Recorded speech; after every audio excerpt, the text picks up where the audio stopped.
Good afternoon, YouTuber subscribers and friends and alike. It's Grant coming at you from a Florida hotel, Holiday Inn Express, in I don't remember, Presume Pines or some weird half coastal town thingy that I'm at just before you get to the beach, close to Fort Lauderdale in Miami.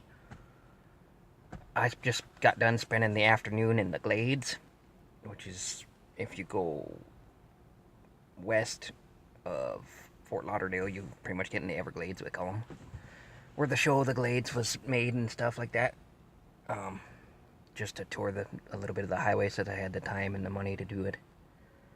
I just wanted to make this video real quick as an update, and then had another viewer response comment option, and asked me to make a response on a video about a decent, I guess, question for how do you get, I don't know, how do you hook up or how do you get laid on the road or how do you have a relationship on the road. And my best response lately, I've covered this before like a year ago, but my best response lately has been women in this system and guys in general, whoever you're looking for. We've been taught to go to school for 2 years or 4 years, college I mean,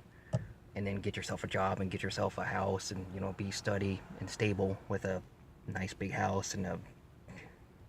brand new car, whatever that you're having to pay off. And the more and more basically that you're in debt, like say you have a brand new car that you're in debt making payments to, you have a brand new house that you're in debt making payments to, you have a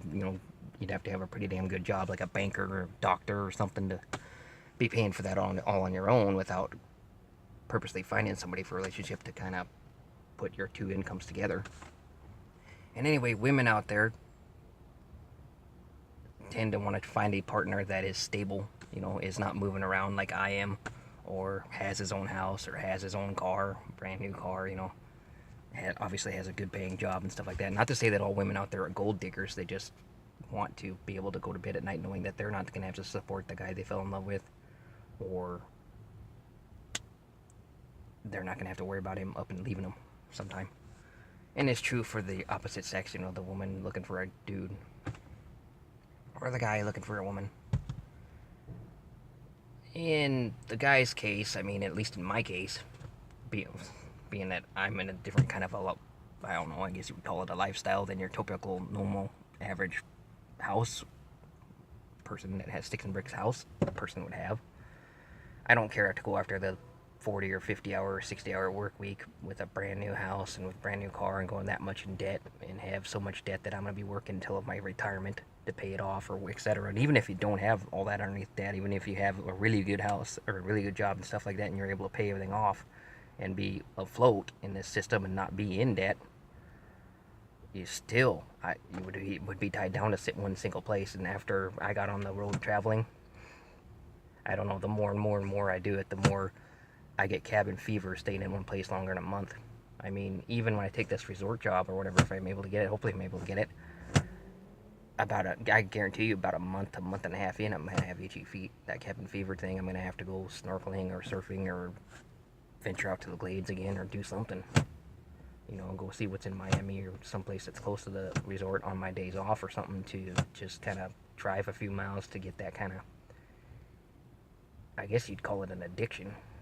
so to speak, out of my head, that I have to travel to stay happy. Because, I mean, once you get out here and start doing it and see different people and different cultures and everything, it's just like you want to keep on going. I mean, if I had a fixed income, like say I was disabled, or I had an inheritance or a trust fund or something like that, I guarantee you I would just drive continuously. If not driving, I'd be using like sailboats or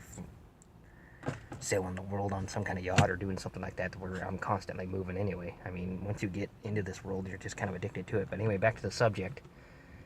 That entails you living in a car and trying to be in a relationship with somebody. Unless you stay in one town and then, I don't know, get serious with a woman without letting her know too much up front anyway, till she gets to know you, that you live in a van, that you're not as stable as they call it, living in a house. And I suppose as long as you had a good job and stuff like that, you could make a relationship. Kind of like when you look at Will Burson, had a decent job, had rental income and stuff like that, so he had stuff on that side of the deal that would make a woman, be more apt to settle down for somebody like that who has an income coming in, whether or not they're working, and etc. Not to say that all women are gold diggers. It's just, why would you get with somebody that doesn't have a job and doesn't have a life unless you're pursuing the same kind of lifestyle as they are. So that being said, you have to kind of look for, if you're on the road like this, you have to kind of look for that hippie type of protester.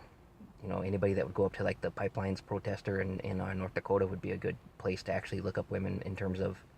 trying to find a nomadic type of woman that would go with you van drilling, because that's, they would be on that list. Anybody, not to make fun of anybody, but if you look at a woman that's a vegan, or that's a political protester, or that's just outright a hippie, and you like that kind of typical woman, you could possibly get a long-term relationship on the road with somebody like that, because they'd have to have the same kind of values as you do. They have to understand the fact that you're driving around in a car or driving around in a van for the sole purpose of driving around the country cheaper, or for working here and there or whatever. Or you can coexist together and find somebody that wants somebody stable in a house, but you want to do this kind of lifestyle, so you come together and get an RV, so you have kind of a mix, and you do the RV lifestyle where you're here someplace 6 months, and then you only move once, and you're there someplace working 6 months, and you go back to where you were 6 months, kind of like a snowbird, twice a year maybe, and that's it. And that should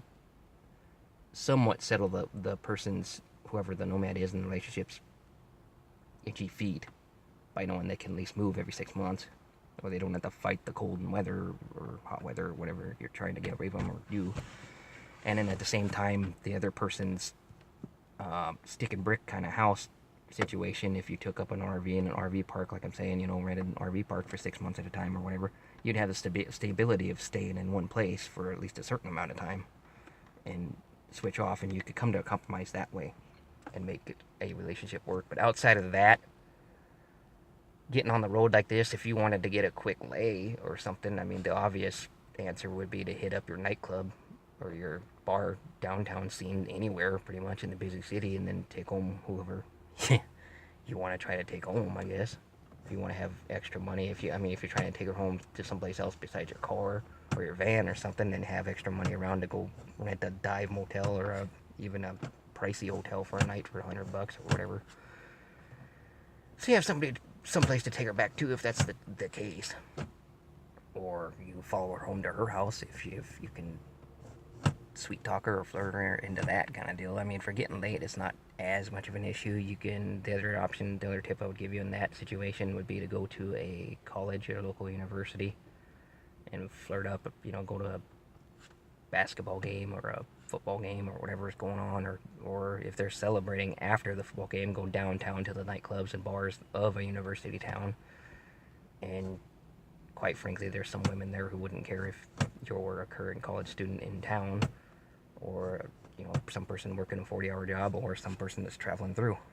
In terms of a quick lay, you can get that if you really want to, about anywhere. In my history anyway, I've had a few situations where I could have gotten it here or there, or could have. But then you have to put into the whole fact in the back of your mind that you could catch some kind of funky disease off those type of women, because those type of women tend to be the type that will go out there and be with anybody. So, I mean, you take your own risk on that deal. But you can also hit up places like the resort club, like I'm going to be going to work at, and talk to your coworkers there, because chances are pretty good that those same coworkers are going to be doing the same kind of thing that you're doing, working someplace for 6 months or 3 months or whatever it is, and then heading out to someplace else and working there. And there's a good chance that they're in that nomad type that probably has a van or a car in the parking lot, or an RV in the parking lot, and you could hit them up there.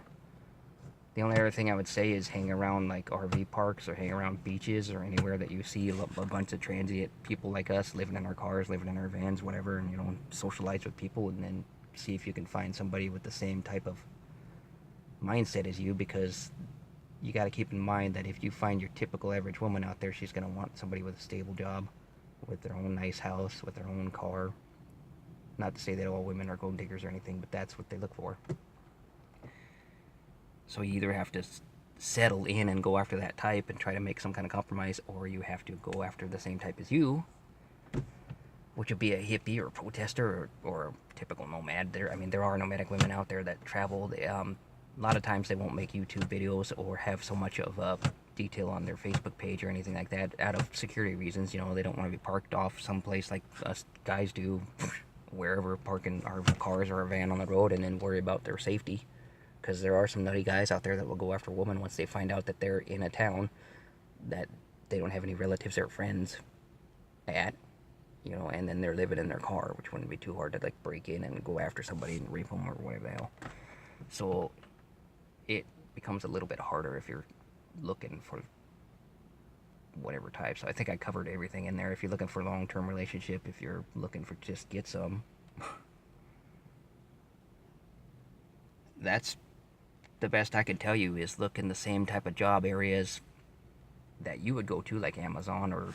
resort or cruise ship or campground host or anything like that. I mean, it's not so hard of a lifestyle choice to go live in your car and live in your van and worry about relationships and blah blah blah.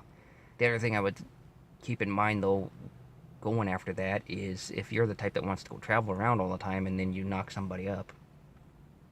in a relationship, not in a relationship, whatever, that could both hinder your traveling expenses, paying for a kid,